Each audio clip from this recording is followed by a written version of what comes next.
Steve Gamache with a Chef Knives to Go quick look product video. This time we're looking at the Kanehiro Aogami Super Gyuto 240mm knife.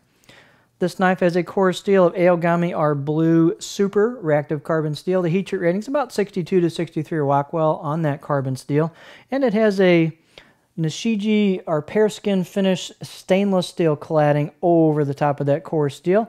I've been using it a little so you can see some patina starting to develop on that core steel at the edge. And they've done a nice job on the Nishiji or pear skin finish on this. You've got hand chiseled kanji that really dances in the light. It's really cool. It kind of moves around. Kind of like the Masakage Yuki, look a lot like that. So just it's a well-crafted knife. You can tell it's a lot of attention to detail has been paid here. The weight on the knife is 191 grams, 6.7 ounces, so it's pretty light for a big 240. The blade length is 244 on this, so it's a little oversized, 9.6. These dimensions will vary because they're handmade. Overall length, about 15.7 inches. And the thickness of the spine, or the blade itself, above the heel here is about 3.7 millimeters. And then that tapers down, pretty much holds that all the way down, and pretty much a reasonably thin spine until you hit the grind of the knife, which is pretty generous, so the tip's quite thin on this. It's not quite as thin as the Anru Hammered series, but it's pretty thin. The blade height on this one is 50.6 millimeter at the heel, or chin. The handle is octagonal, and I think it's cherry wood. It looks to me like cherry wood. It's not really specified on the site, with a black packerwood ferrule. It's not superb fit and finish on this, but it's good, and it's got a nice warm feel to it. The handle circumference on this right about here is about 79 millimeter, 3 1/8, so it fits the sides of the knife perfectly.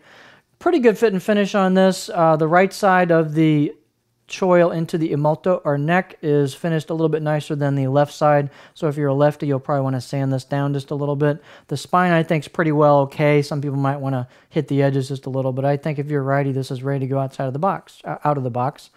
The out-of-the-box edge on this is quite good. I'll give it about a 6 out of 10. It's well done.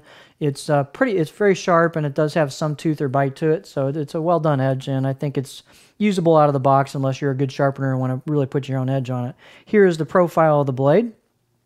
This one is definitely slanted towards a continuous curve, even at the heel. This is not a real flat, long heel type profile, so if you're looking for that, this may not be your blade. Let's put it on our little sample cutting board here. So you can see at the heel of the knife, you've got a little bit of a back bevel there. So it's not dead flat at the heel at all. So there's even some reverse curve at the heel, some belly at the heel. And so you can get pretty high before you start hitting the board. I'm way up here before you start hitting the tip into the board. So it's definitely got a nice gentle curve to it for rocking. But so if you want a super flat knife, this is probably not your knife. The grind on this is just superbly executed. This is a superb Gyuto, and the grind is extremely well done. Very little wedging, nice non-stick properties. It just goes through everything really, really well. There's not anything really bad at all I can say about this knife. It's just done right, and the construction is high quality. The craftsmanship is there. Here's the look of.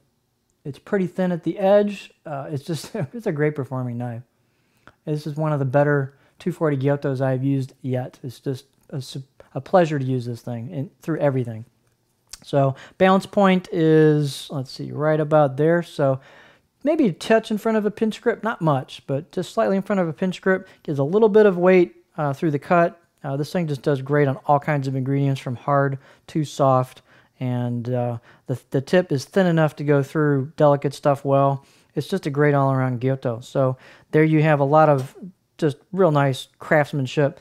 The Kanehiro Aogami Super Gyuto 240mm knife.